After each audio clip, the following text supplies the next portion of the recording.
Except fethu nguDorh Mdizo fako lona ijade efundile ethanda ubona subscribe button nama-follower ejabulile. Welcome back guys to another amazing YouTube video guys. I'm so excited to welcome you back to this Mdizo family as we are growing in leaps and bounds. Today we have an amazing video that was popular among the requests in the comment section. Abantu want to know what Mdizo, how do you get a distinction in English? Look, I got an 83% throughout the year in English, but I can share still a thing or two that helped me get to where I got, and hopefully you use that advice and any other advice that you get to get to a 90 something, even 100%, I don't know. Please stick around, because we are climbing a ladder and holding it there for someone else to climb, because there is enough space for all of us at the top. Asbangena.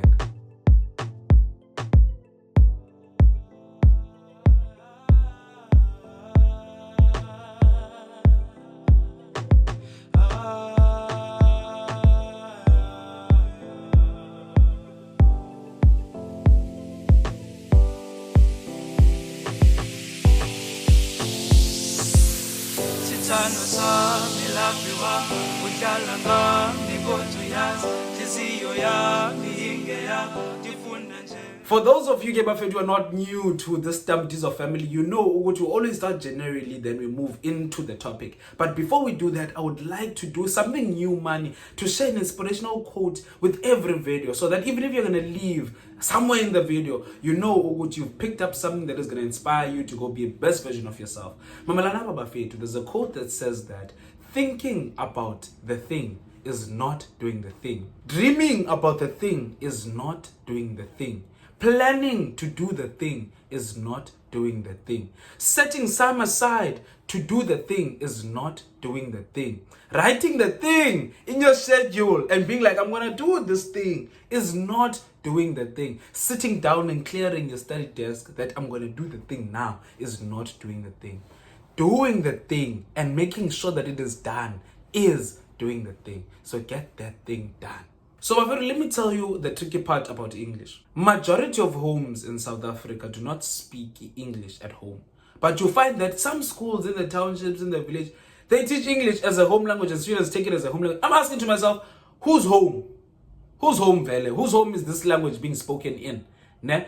And you get that some students learn as a township, in, for example, my township, where English was somewhat taught in your home language, like you'd be taught in Xhosa, Sepedi, Sotho, whatever, but just for the students to understand. This means that in order for us to actually get good marks or better grades in English, we need to put in an extra effort, because it is not a language that we easily just go into, unless of course unala background in English. So I want you guys to commit to putting an effort to English. If you're in grade 11, grade 10 watching these videos, it is your time to shine. If you're in grade 12, you can listen to the points that I'm going to mention. Hopefully they will help you in the exam. So Bafetu, generally speaking, when it comes to English, there are little things that people who get high marks often pay attention to that other people tend to overlook.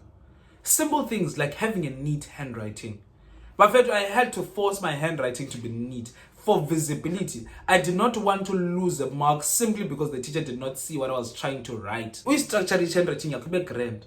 Other things like respecting time allocation, mark allocation. Time allocation is what I taught you in the video about practicing past papers effectively. Or how do you allocate time to specific sections? And mark allocation is answering appropriately. If there's 2 marks, 2 points, that is what is expected. When I do not over answer and under answer, teachers are not dumb, they will see right through that. Other people, what they do, kufune 2 things. Umdu anike is synonyms. 2 things that are literally the same thing just for writing 2 points. Teachers are not dumb guys, they will see right through that. If they want 2 things, give them 2 separate things. If kufuna 3 or more, then you add accordingly. So watch mark allocation, watch time allocation. Another general point to always apply in English is that always give your answers structure, especially if they want the answers in this paragraph form. Always give them. So you see how you do it in maths, where there's a formula, then you substitute into the formula, then you simplify that substitution, then you bring in answer in a structured answer, so that we know where the marks lie. Right? So you need to give your answers as well, is structure and approach to answering everything. You can only do that through practicing past papers. In past papers, in a benefit guys, it teaches you also action words. Define is different from explain. Explain is different from describe. So all of these are action words that you learn through practicing past papers and seeing the answers and memos. So in English, we also do practice past papers and mark ourselves according to the memo. And another important thing, guys, when it comes to English is respecting instructions. Before you start, every exam has general instructions of what you need to do, the rules you need to obey and whatnot. But for English, they have specific instructions for specific questions. For example, if you're writing a summary, they tell you, but we want it in point format or not. They tell you, Uguti, this is the word limit. So that it informs how you're going to write. But every question has instructions that are important that you read and understand. Then what you do is that as you are writing, you first reflect on the instructions, you answer. Once you're done answering, you reflect again whether you've respected the instructions. Very important. Another important thing, Buffalo, that I cannot fail to mention when it comes to English is that, like any other subject, your final mark is a combination of two important things. How you perform in the exam, but also interested in classwork work, which is your term work. What students like to do, they want to master the exam. Mdizo, let me master the exam. During the time when they're in class, they're so relaxed. There comes a test, I'm getting a 50%. Oh, there comes the oral presentation, no, I'm just gonna put in subpar effort. There comes like they do not respect as a marks that come from the activities that you do in the class. And they're so important, Bafeto. So what you want to do is that you want to ensure that in every activity that you do, Classwork, which counts for marks, you give 100%. In that unprepared speech, you give 100%. In the prepared speech, you give 100%. If they give you a classwork or an activity and they say it counts for marks, go all out, because it will definitely support your exam mark. And on that, Buffett, you actually, as I've mentioned before in other videos, you prepare for the exam the day you start the term. You prepare for the exam the day you start the term. Why in this feature? It's because when they start with English, they will teach you poems, they will teach you stories, they will teach you a book. If you do not read these things when not into your preparatory exam, maybe 2 weeks before an exam, you won't know how to interpret these things in an effective way, in an examinably excellent way. Guys, what you do is that immediately you receive a book for English. This is what the grade 11s and the grade 10s now. Immediately you receive that book, you read it fully so that when it is interpreted in class, you have a good understanding and you write down clear notes of what the meaning is from your teacher. If you're not clear, ask your teacher. Even with the poems, Bafetu, you ensure that each poem, stanza by stanza, you understand what the writer is trying to say, and you can interpret and add your own juices and spices. Clear understanding or if now in class means that you need to focus. You need to focus. Preparing for the exam happens way before the actual exam, so that by the time of the exam, you're focusing on more delicate things. In preparation now for your exam in English, nothing has changed, Bafetu. The key thing is still a past paper.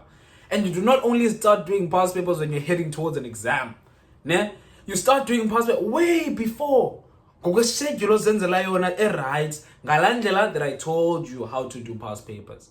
What that teaches you is that it shows you, okay, they normally ask invitations, they normally ask dialogues, they normally ask that.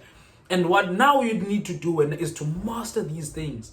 What is the best way of writing these things? So that you don't just wing it. A lot of students think, oh, damn, how to get it to things. Kanulomde is winging it every time.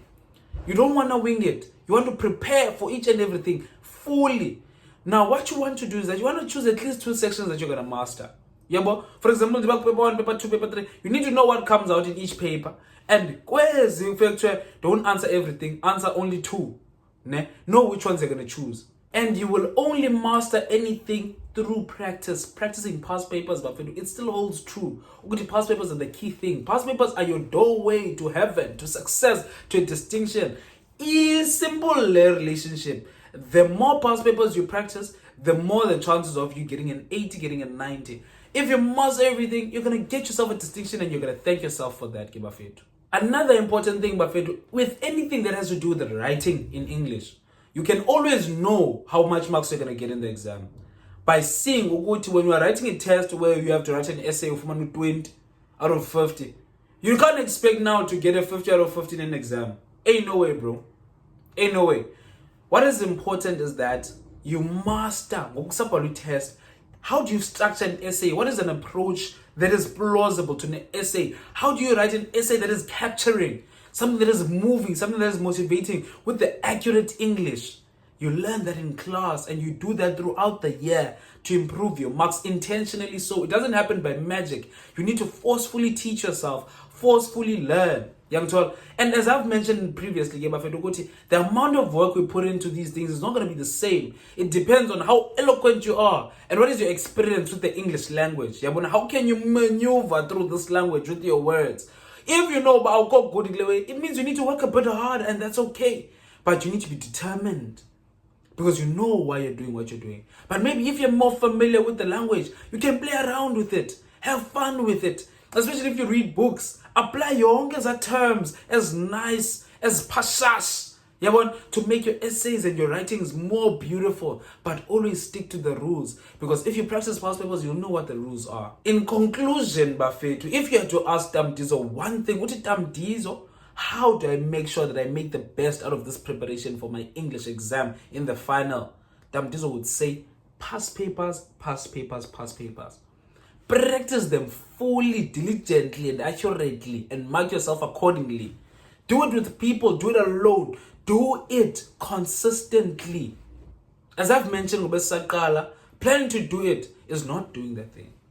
Thinking about doing the thing is not doing the thing. Planning and creating a schedule about doing the thing is not doing the thing. It is only when you do the thing and you do it until you finish it that you have done the thing. So Bafethu, go and prepare using past papers. Attend revision classes if you have to. Have meetings with your teachers if you have to. But do the thing. Bafethu, we've reached the end of the video. Thank you so much for tuning in, Bafethu. Please do not forget to like, to subscribe, to share this video with other people so that they continue to learn, to hit the notification button so that you are the first to know when another amazing video of this nature has been released. I'm grateful. Comment section. Mdizo another one, and Mdizo another one. Let us continue to climb the ladder and hold it there for someone else so that they also climb, because there is enough space